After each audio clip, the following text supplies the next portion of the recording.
Hello students, Sociology first paper BA third year.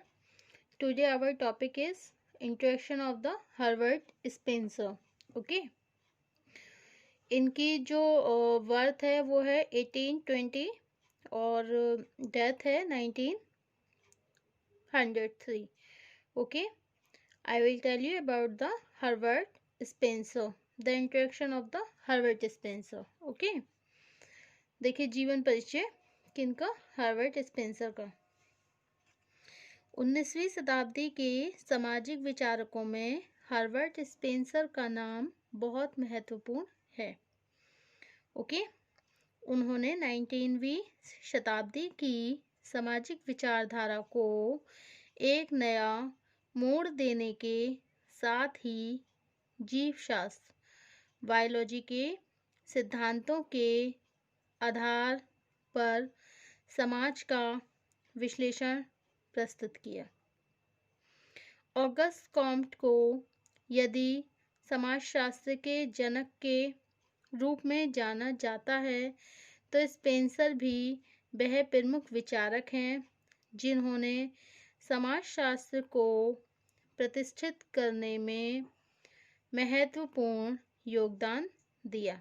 Okay, देखिए 19वीं शताब्दी के सामाजिक विचारकों में, 19वीं सेंचुरी में सामाजिक विचारकों में हर्बर्ट स्पेंसर का नाम बहुत महत्वपूर्ण है। ओके, उन्होंने 19वीं शताब्दी की सामाजिक विचारधारा को एक नया मोड़ देने के साथ ही जीवशास्त्र, बायोलॉजी के सिद्धांतों के आधार पर समाज का विश्लेषण किया।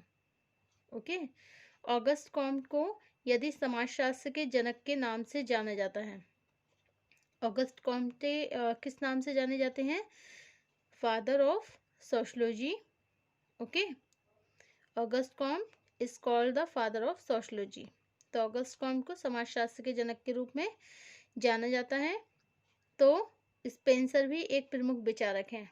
ऐसा नहीं है कि स्पेंसर का महत्व कम है, स्पेंसर भी एक बहुत प्रमुख विचारक हैं जिन्होंने समाजशास्त्र को प्रतिष्ठित करने में महत्वपूर्ण योगदान दिया। Okay, he has a great contribution in the sociology. Okay, कौन है वो? स्पेंसर। स्पेंसर एक ऐसे सामाजिक विचारक रहे हैं जिन्होंने बौद्धिक जगत में विज्ञान के अध्ययन से लेकर मनोविज्ञान, दर्शन, शिक्षा, राजनीति तथा समाजशास्त्र से संबंधित मौलिक विचारों का प्रतिपादन किया। ओके, तो स्पेंसर कैसे सामाजिक विचारक रहे हैं? जिन्होंने बौद्धिक जगत में विज्ञान के अध्ययन से लेकर मतलब साइंस की स्टडी से लेकर इन्होंने psychology, okay, philosophy, education, political, sociology, इन सभी से संबंधित मौलिक विचारों का भी प्रतिपादन किया। Okay, now we know about the life of Herbert Spencer. अब हम जानेंगे हर्बर्ट स्पेंसर की लाइफ के बारे में। ओके, इनका जीवन। हर्बर्ट स्पेंसर का जन्म 27 अप्रैल 1820 को इंग्लैंड के डरबी नामक स्थान में एक साधारण अध्यापक परिवार में हुआ था। ओके, हर्बर्ट स्पेंसर का जन्म 27 अप्रैल 1820 को इंग्लैंड के डरबी नामक स्थान में एक साधारण अध्यापक परिवार में हुआ था। हर्बर्ट स्पेंसर के पिता जॉर्ज स्पेंसर, हर्बर्ट स्पेंसर के फादर का नाम क्या है? George Spencer. ओके, कौन है हर्बर्ट स्पेंसर के फादर? जॉर्ज स्पेंसर, जो कि धार्मिक स्वतंत्रता के साथ तत्कालीन राजनीति व्यवस्था में परिवर्तन के पक्षधर थे। ओके, 19वीं शताब्दी के आरंभ में चर्च की सत्ता को पूरी तरह ना मानने वाले लोगों को सामाजिक रूप से नीची निगाह से देखा जाता था। 19वीं शताब्दी के आरंभ में चर्च की सत्ता को पूरी तरह ना मानने वाले, मतलब जो चर्च की सत्ता को पूरी तरह नहीं मानते थे उन लोगों को सामाजिक रूप से नीची निगाह से देखा जाता था। ओके, ऐसे परिवारों के बच्चों को उन शिक्षण संस्थाओं में प्रवेश भी नहीं मिलता था जिन पर चर्च अथवा सम्मानित संगठनों का प्रभाव होता था। ओके, इसी कारण स्पेंसर की जो स्कूली शिक्षा हुई थी किसी प्रतिष्ठित स्कूल में संपन्न नहीं हुई थी, किसी भी प्रतिष्ठित स्कूल में संपन्न नहीं हुई थी, बल्कि बचपन में उनका स्वभाव जो है बहुत ही शर्मीला था। He was very shy in his childhood. Okay, अपने बचपन में बहुत ज़्यादा शर्मीले स्वभाव के थे वो, और नियमित रूप से स्कूल जाने में भी उनकी अधिक रुचि नहीं थी। हर्बर्ट स्पेंसर को उनकी प्रारंभिक शिक्षा घर पर उनके माता पिता के द्वारा दी गई। जो उनकी प्रारंभिक शिक्षा हुई थी, जो स्टार्टर हुआ था उनकी एजुकेशन का, he get the education by her parents, उन्हें अपने पेरेंट्स के द्वारा ही जो शिक्षा मिली थी वो घर पर अपने माता पिता के द्वारा ही मिली थी। ओके, और 13 वर्ष की आयु में वह अपने चाचा थॉमस के साथ रहने लगे, और जब he was only 13 years old, okay, he live with his uncle, वो अपने चाचा के साथ, जिनका नाम क्या था, थॉमस, थॉमस के साथ रहने लगे। ओके, उनके मतलब थॉमस के साथ रहने के लिए उनके घर पे चले गए। थॉमस क्रांतिकारी विचारकों के समर्थक थे। किसके समर्थक थे थॉमस? क्रांतिकारी विचारकों के, तथा चर्च की बढ़ती हुई सत्ता के पक्ष में नहीं थी। ओके, प्राकृतिक विज्ञानों और दर्शन का उन्हें अच्छा ज्ञान था, लेकिन इतिहास, अर्थशास्त्र या साहित्य में उनकी अधिक रुचि नहीं थी। उनके प्रभाव से 16 वर्ष की आयु होने तक हर्बर्ट स्पेंसर को गणित, प्राकृतिक विज्ञानों का अच्छा ज्ञान हो सका। नीति शास्त्र और राजनीति शास्त्र में भी हर्बर्ट स्पेंसर की रुचि बनी रही, यद्यपि उन्हें इन विषयों का कोई समुचित प्रशिक्षण नहीं मिल सका। एक निर्धन परिवार से संबंधित होने और अपनी आर्थिक आवश्यकताओं को पूरा करने के लिए हर्बर्ट स्पेंसर ने केवल 17 वर्ष की आयु से लंदन तथा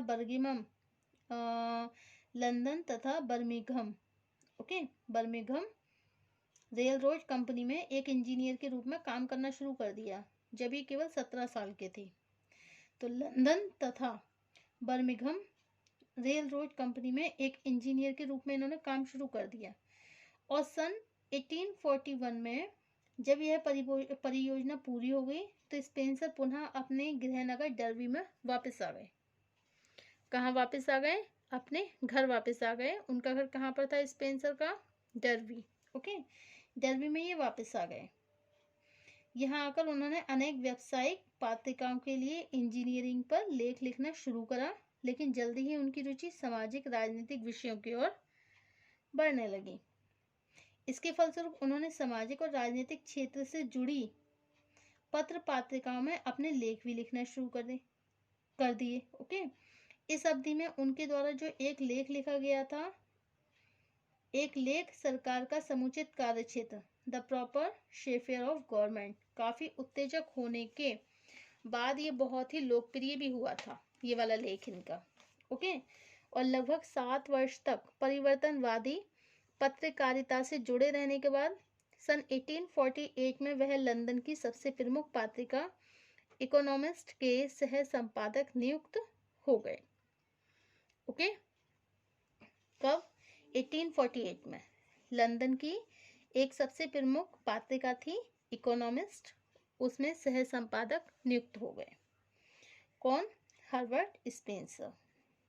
ओके, 2 वर्ष बाद ही सन 1850 में हर्बर्ट स्पेंसर द्वारा लिखी गई उनकी प्रथम पुस्तक कौन सी थी? सोशल स्टैटिक्स, जो प्रकाशित हुई थी, जो राजनीतिक दर्शन से संबंधित थी।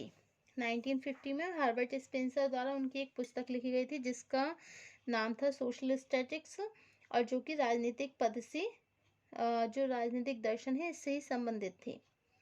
ओके, क्रांतिकारी बौद्धिकता के क्षेत्र में यह एक अपूर्व योगदान था। उस समय प्रगति तथा अथवा प्रोग्रेस एक ऐसा सामान्य शब्द था जिसका परिवर्तनकारी विचारकों सहित कॉम्ट ने भी व्यापक उपयोग किया।